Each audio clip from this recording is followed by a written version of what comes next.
Hey guys, welcome back to my channel. So you saw the title of this video, but before I get into it, and I understand I shouldn't have to say it, but I'm gonna say it regardless. I actually do like Steph Curl. I mean, I don't know her personally, right, but I do enjoy her content. I am subscribed to her channel.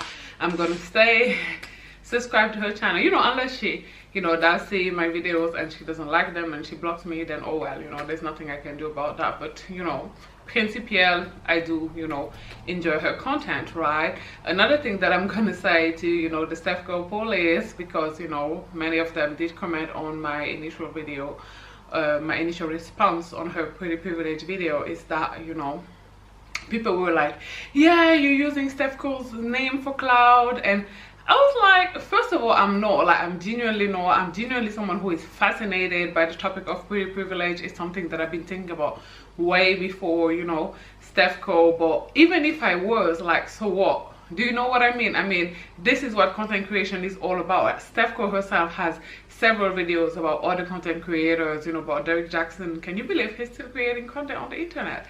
Anyways, moving on. And I would say 70-80% of Steph Curl content is based on TikTok content creators, right? Because that is what content creation can be about as well. When you create a video and put it on the internet, it's not your own anymore. The same way you ask people to let in the comment section down below what they think, if they have thoughts. This is the same way people have the right to create a whole video about it, if they have some thoughts and they feel what they have to bring to the conversation is valuable, rightfully or wrongfully, so it doesn't matter, right? People can do that, okay? Now, I also want to say that Steph Curl is not the only one that I have seen say this, right? Delayed but not missed.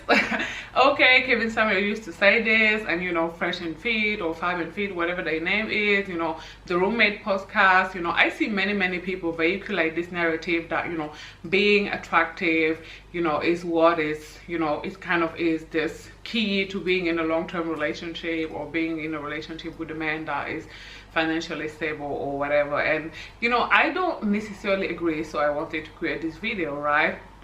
Now, before we get into that, I want to say that on this channel we always see attraction as conventionally attractive, and I don't believe, I've said this in my first response video to Steph Curl, I don't believe that attraction is in the eye of the beholder. I know that a lot of people say this, but I happen to believe that some people kind of, or they would be attractive to most people, right? I guess this is what I'm trying to say. We know what attractive people look like. There are people that if you put them in a room with 10 people, 7 of them would agree this person is attractive. Now, I feel like when people say beauty is in the eye of the beholder, what they want to say is that attraction is in the eye of the beholder, because like you can agree that someone is attractive without being attracted to them, if that makes sense, right? But I don't necessarily think that attraction is as subjective as we say it is. I feel that stuff that we say in order to make one another feel good about ourselves, but that's just me. We know that beauty is I don't know, big eyes, lashes, long lashes. This is why women are always glowing the eyelashes stuff. I feel a lot of them kind of look spider-ish, but yeah,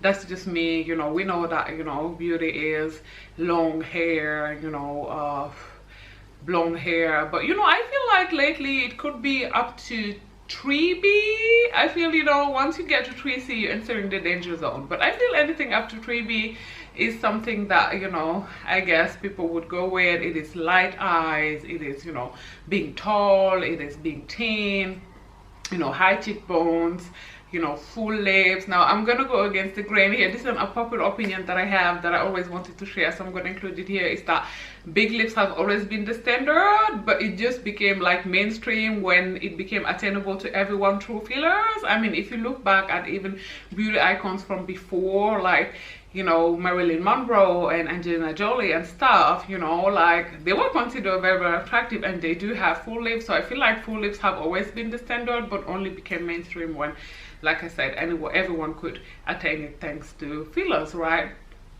You get the gist, you get what I'm talking about. So are attractive women really treated better in the dating scene? And my answer to this is meh.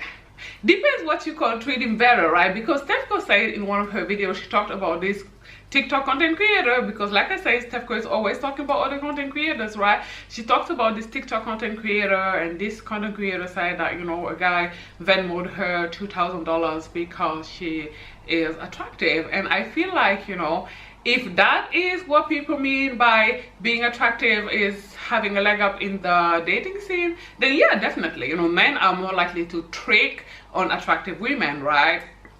Because I feel like, you know, men who are that attracted to beauty, and by tricking I mean like, you know, fine dinners, trips, you know, fine jewelry, you know, you get the gist, you know, breaking more luxury bags and then giving them money, helping them with bills, getting them cars and driving license and whatever else, you know, you get the gist, you know what I mean, right?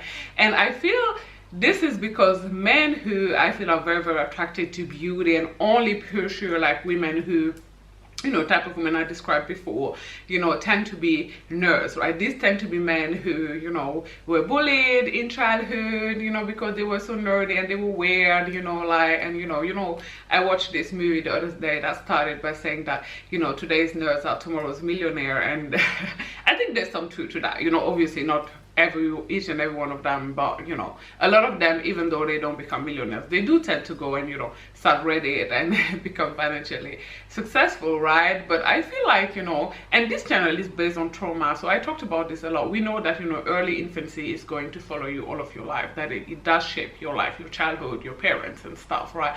So being bullied, especially, you know, if you're bullying heavily all day every day at school, you know, if people throw stuff at you, if people call you weirdo, if you were bullied, you know, at home, if you were big. Now I don't have any proof of this, so this is just an anecdotal experience, but I have noticed that, you know, I've been on a lot of dates with men who, you know, they're very fit today, they look very good, but you know, they told me that they were very big like when they were children. Now like I said, it's just based on my personal experience, so I can't say that, you know, men who were big in childhood, in infancy, when they grow, they tend to be, you know, into one type of women. But, you know, anyways, I still wanted to put that out there, right? But we know that, you know, think Steve Urkel, okay? And for those of you who are below 30 and who don't know the reference, like, Steve Urkel is the best show ever. I don't care what anyone says, okay? Steve Urkel is the show, and Stephen Urkel, baby! Stephen Urkel is my man, period. Okay, Stephen Urkel can get it, okay? He could get it, he can get it, whatever, right?